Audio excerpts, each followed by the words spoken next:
దేవునికి స్తోత్రం. ప్రియమైన సహోదర సహోదరులకు శుభాభివందనములు. ఈరోజు దేని వాగ్దానం యోహాను సువార్త 4:39. నేను చేసినవన్నీ నాతో చెప్పినని సాక్ష్యం ఇచ్చిన స్త్రీ యొక్క మాటను బట్టి ఆ ఊరిలోని సమరయులలో అనేకులు ఆయన యందు విశ్వాసముంచిరి. చూడండి, ప్రభు యేసుక్రీస్తు వారు సమరయలోని సుకారాను ప్రాంతానికి వెళ్ళారు. ఆ ప్రాంతంలో యాకోబు బావి ఉంది. ఆ బావి దగ్గర ఆయన కూర్చున్నప్పుడు ఆ బావిలో నీళ్లు చేదుకోవడానికి అక్కడికి ఒక సమరయ స్త్రీ వచ్చింది. ఆ స్త్రీతో ప్రభు ఎన్నో విషయాలు మాట్లాడారు. అయితే ఆమె చేసినవన్నీ కూడా ప్రభు ఆమెతో చెప్పినప్పుడు ఆ యొక్క సమరయ స్త్రీ ఎంతో ఆశ్చర్యపడుతూ ఈయన ప్రవక్తని గ్రహించి తన చేతిలో ఉన్నటువంటి కొండను అక్కడ విడిచిపెట్టి తన ఊరిలోనికి వెళ్ళి నేను చేసినవన్నీ నాతో చెప్పినటువంటి మనిషిని చూడండి అని చెప్పినప్పుడు ఆమె యొక్క మాటను బట్టి ఆ ఊరి వారు ప్రభు యందు ఎంతో విశ్వాసం ఉంచారు. అంతేకాదు ఆమె మాటను బట్టే కాదు, ప్రభు వారితో మాట్లాడినటువంటి మాటలు బట్టి ప్రభు యందు వారు నమ్మిక ఉంచారు. అలాగుననే ఇప్పుడు దేవుడు చేస్తున్నటువంటి ఎన్నో ఆశ్చర్యమైన కార్యాలను కళ్ళారా చూస్తున్నారు, పొందుకుంటూ ఉన్నారు. అయినప్పటికీ కూడా ఎంత మాత్రమో దేవుని యందు నిలిచి ఉండలేకపోతున్నారు.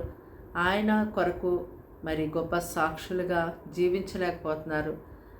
మరి కృతజ్ఞత లేనటువంటి జీవితాన్ని జీవిస్తూ ఉన్నారు.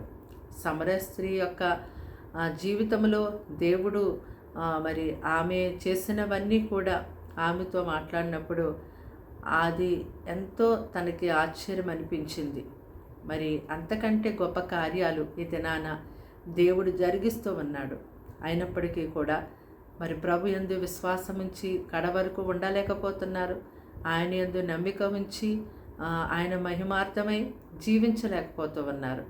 కాబట్టి సమయంలో ఈ మాటలు వింటున్నటువంటి మీరు ఆయన ప్రజలుగా ఆయన ద్వారా ఎన్నో కార్యాలు మీరు పొందుకొని ఉండొచ్చు.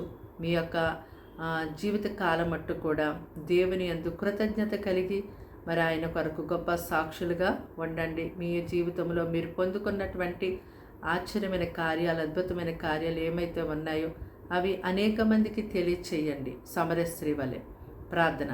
దేవానికి వందనములు, స్తోత్రాలు, స్తుతులు చెల్లిస్తున్నాం తండ్రి. మాటలు వింటున్న నీ బిడ్డల్ని మీ రక్తంతో కడిగి ముట్టి పరిశుద్ధపరిచి పవిత్రపరచండి. వారికి వారి ఇంటి వారికి రక్షణ ఇవ్వండి. వారి యొక్క ఆయా వ్యాపారంలో, వారి యొక్క ఉద్యోగంలో, వారి యొక్క పనిపాటలందు అక్కడ ఎటువంటి ఆటంకములు వారు కలిగి ఉంటున్నారో అవన్నీ కూడా తొలగించి నీ ప్రజలకు ఎంతో సహాయం చేయండి. వారు చేస్తున్న ప్రతి ప్రార్థన వింటున్నావు. వారి ప్రార్థనకి జవాబు దాయిచేయండి. వారిని వారి పిల్లల్ని పోషించండి. కీడు శోధన పని తప్పించండి. దుష్టుల నుంచి, దుర్మార్గుల నుంచి, దుర్నీతి నుంచి తప్పించండి. ప్రతి కుటుంబం చుట్టూ కంచి వేతండి. పరిశుద్ధాత్మతో నీ బిడ్డలు నింపి నడిపించండి. ఈ దినమంతా ప్రత్యేకమైన కాపుదల్ని బిడ్డలకి మెండుగా దయచేయమని అయ్యా తండ్రి. సమయం ఈ మాటలు వింటున్నటువంటి బిడ్డలు మరి జీవితాల్లో పొందుకున్న నీ కార్యాలని ప్రభు బట్టి కృతజ్ఞత కలిగి జీవించేవారుగా, అనేక మందికి ఆ సాక్ష్యాలు పంచేవారుగా ఉండుటకు వీరిని లేవనెత్తమని దీవించి కాపాడమని యేసుక్రీస్తు నామములో ప్రార్థన సమర్పించాడు వేడుకుంటున్నాం తండ్రి. ఆమేన్.